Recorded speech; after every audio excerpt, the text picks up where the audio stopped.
He sat in the courtroom and froze. The judge looked at him and read the list of transfers. He had sent money to a woman I had never met. The judge ordered him to pay. He had to sell the house. He never saw it coming. We were supposed to be a normal couple. We met in college. He was funny and kind. He made me laugh. He had a steady job. We moved in. We married. People called us a good match. Small things changed slowly. At first, they were easy to explain. He started taking more business tricks. He said it was work. I believed him. He began to keep his phone face down. He said it was just a habit. I didn't think much of it. He would get defensive when I asked simple questions. "Who sent you that text?" I would ask. "Don't be paranoid," he would say. "You always overthink things." At the time, I still thought I was overreacting. He spent more time on his laptop. He would log out of social apps around me. Sometimes he suddenly needed cash. He kept saying he had a bar tab. Once I found a small receipt for a motel. It was tucked in the pocket of a jacket he rarely wore. He hugged me in the kitchen that night. He smelled like someone else. I told myself I was imagining it. I told myself I should trust him. I was wrong. The worst part hadn't even started. His stories didn't add up.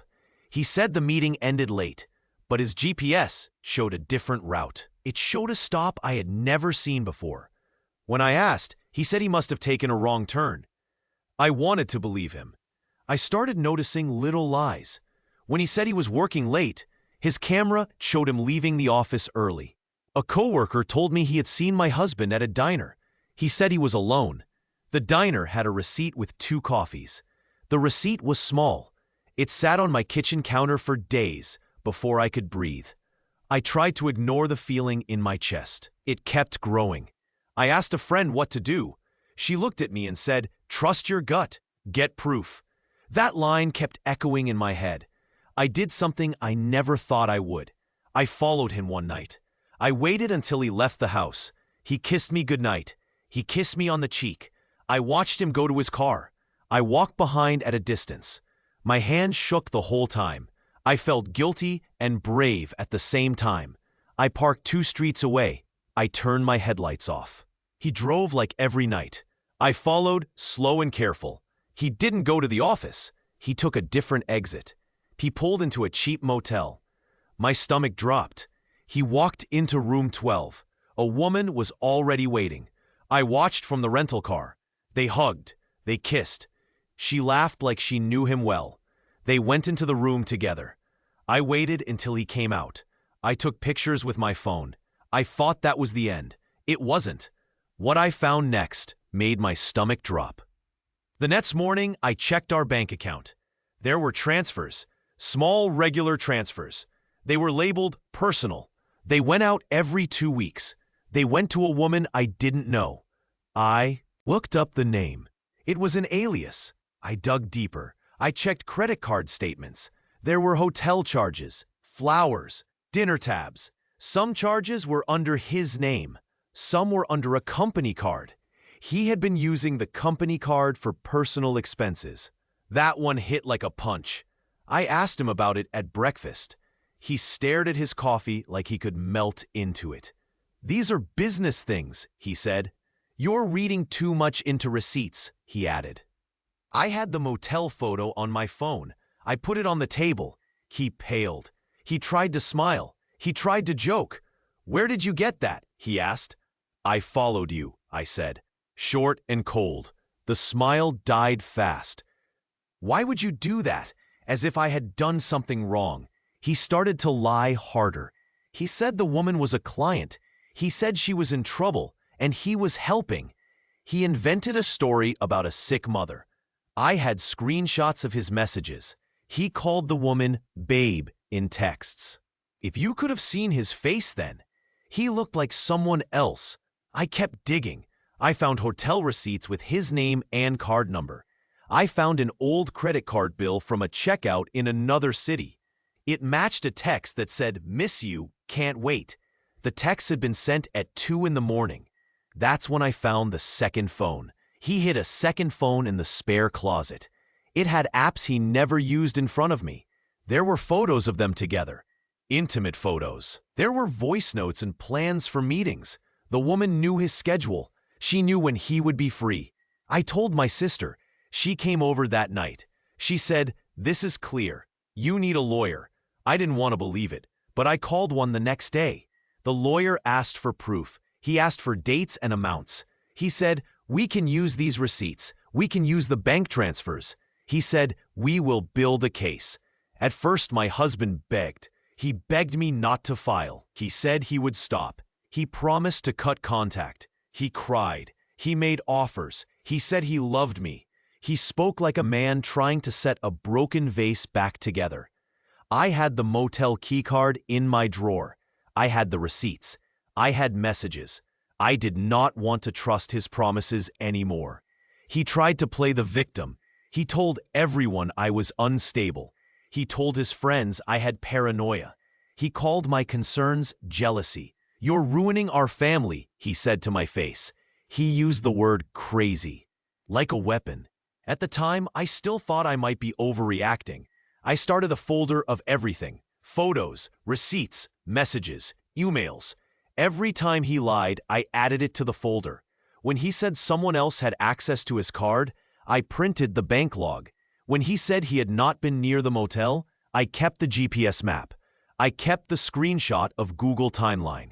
I used slow, quiet tactics. I didn't explode. I didn't call him names in public. I kept my evidence in order. I made copies. I saved files in the cloud. I told myself to be patient. Evidence would speak louder than anger.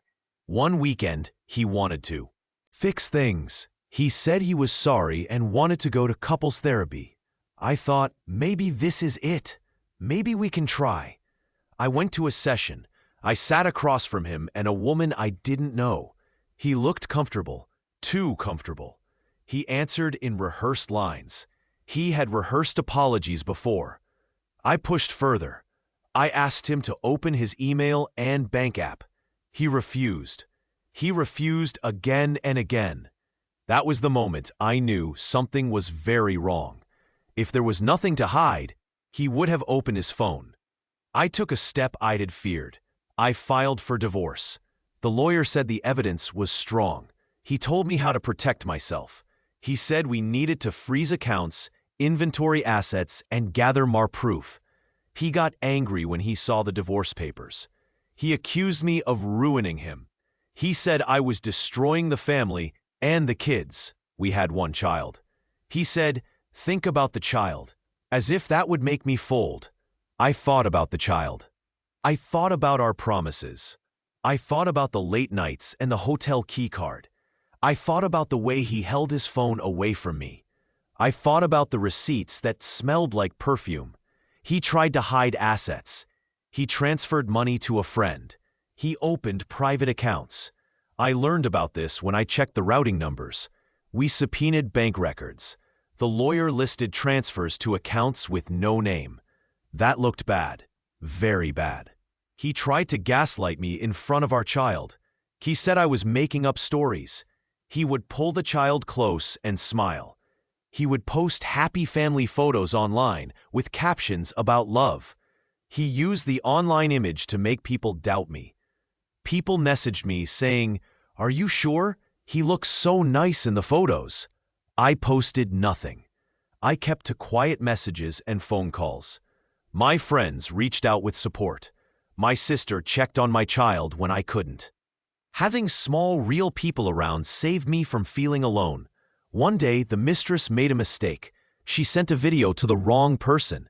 It was supposed to be private. It landed in a group chat with someone who had worked with my husband. The friend recognized him and took a screenshot. The screenshot spread fast. My lawyer got it. The friend agreed to be a witness. Now we had a video and a witness. This was public proof. When the company saw it, they called him in that week. He lost his job.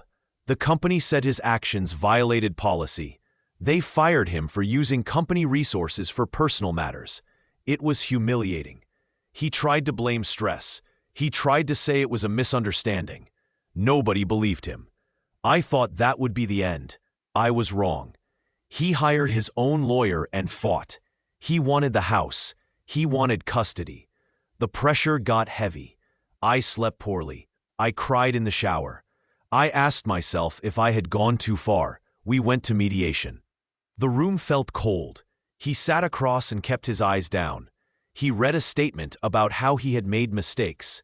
The woman who was his mistress sat in the back of the courtroom for the hearing. Her name was on a form as a third party. She had a different hairstyle than I had imagined. She looked small. She looked tired. The lawyer said the bank transfers were clear. He showed the list of payments. He showed hotel receipts. He showed the motel photo. He played the video. He played the voice messages. I watched my husband as every piece of proof unfolded. He looked smaller than when I had followed him in the car. He still tried to tell a story. He said I had invaded his privacy. He said I had stalked him. He told the judge that I had broken in. I sat quiet. My lawyer had told me not to be dramatic. He told me to let the facts speak. The judge asked the mistress to testify. She blinked and then told the truth. She said he had given her money. She said he had promised to leave. She said he had told her he would divorce me. Her voice did not hold malice. She said it like someone reading a script she was tired of reading. The judge asked about the transfers. My lawyer showed how he sent money weekly. The judge frowned. He asked why he hid it. Why lie about expenses? He asked about the company card charges. The judge looked at the page with the company card purchases labeled private. The judge ruled there had been financial misconduct. He ordered a freeze on shared accounts until the property was divided. He ordered my husband to pay temporary spousal support. He ordered the sale of the house if we could not agree. The words hit like cold rain. I felt relief and fear at the same time. Relief that the truth was out. Fear about the future. He started to lash out on social media. He wrote angry posts. He tried to paint me as greedy. He posted screenshots of messages out of context. People on the internet picked sides fast. What he didn't expect was the company leak. Someone at his office had seen the video. They started a petition. More things came out about his misuse of funds. He was suspended first, then fired. His reputation in town cracked like oiled paint. He had to sell the house. We listed it. The buyers came with cash and peace. The house sold within a month. He had to find a smaller place. He moved with a few boxes in a rusted van. The woman he had been with? She posted she was moving on and then deleted her account. She took nothing but a pillow and a suitcase. The judge's order was public enough. Friends who had doubted me called and apologized. Family members who had stayed silent hugged me. It felt like waking up from a long nightmare. The child stayed with me most of the time. He was old enough to see things, but not yet to understand all the reasons. I told him simple truths. I told him we would be okay. I told him he was loved. He drew a picture for me and taped it to the fridge. His stick figures had smiling faces. My husband tried one last time to make a deal. He offered a sum to hush things. He wanted the house back. He wanted full custody. I refused. I didn't want money from someone who had lied for years. He moved into an apartment 2 towns over. He found work in a smaller firm. The job paid less. He had to take the bus. He called a few times at odd hours and asked about the kids. I let some calls go to voicemail. I answered others with short words. People who had used to be close drifted away. He lost some friends. He had few people at his new place. The mistress, she met someone else. She moved out of state. She sent one short text to me, saying, "He was never who I thought." I deleted it. It didn't feel like revenge. It felt like the truth finally catching up. Watching him pack his life into boxes was not sweet. It was quiet. The smallness of it felt like the only punishment that fit. After the court, I sold my wedding ring. I used the money to get legal help and to rent a place for my son and me. I started therapy. I joined a support group for people who had been cheated on. I learned to say the words, "I deserve better," out loud, without apology. I learned to spot red flags. I learned that secrets are the first step to a different life. I learned to trust my gut. My body had known before my head did. I had been told I was paranoid. I wasn't. The house felt empty for months. I painted one wall a color I liked. I bought new curtains. I made a small garden in pots on the balcony. The child and I named the herbs. We made simple dinners. We listened to music and danced in the kitchen like we used to. Months later, my ex sent a message asking for a meeting to talk. I met him in a public place. He looked tired. He said he missed what we had. He asked if he could see the child occasionally. I said yes, but on a schedule. I said I would keep things calm and safe. I saw him once when he came to pick him up. The child hugged him like children do. He didn't ask questions. He smiled and went. I watched him go and felt only a soft ache. People ask me if I regret following him that night. I don't. It hurt at the time. It cost a lot. But the truth was worth it. If I had stayed quiet, things would have gone on. The transfers would have continued. The lies would have deepened. That thought kept me steady during the darkest moments. A few months after the final hearing, I moved into a small house with my son. It wasn't the big home we once had. It wasn't a palace, but it was ours. I planted lavender in the yard. It smelled like calm on summer nights. Life rebuilt slowly. I found small joys. A morning coffee that I drank in a quiet mug. A friend who showed up at the right time. A night when I slept without waking to check my phone. I chose not to leave my story as only pain. I started a blog. I wrote short notes to myself about the red flags and the small steps. I wrote about the motel receipt and the bank transfers and the voice note. I wrote about how evidence felt heavy and brave at the same time. I learned that asking for help is not weakness. I learned that the right lawyer matters. I learned that evidence does more than ruin someone. It frees the person who was living the lies. My ex remarried a year later. People said it was fast. People said things about him that I did not repeat. I heard he had to pay a settlement to the mistress one time because she claimed he had promised her money. He was not wealthy anymore. He started to work nights. The final twist I want to tell you is this. He once told a friend, "She ruined me." The friend laughed and said, "You ruined yourself. You made your choices."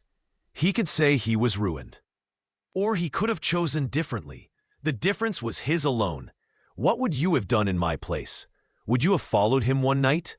Would you have kept the receipts and the messages? If you have ever been told you were paranoid, listen to your gut. Find evidence. Talk to someone. Keep a list. Keep copies. Protect yourself and your children. If you have lived through something like this, tell me your story in the comments. If you want more stories about cheating, betrayal, and karma, subscribe and turn on the bell. We share these stories to help each other.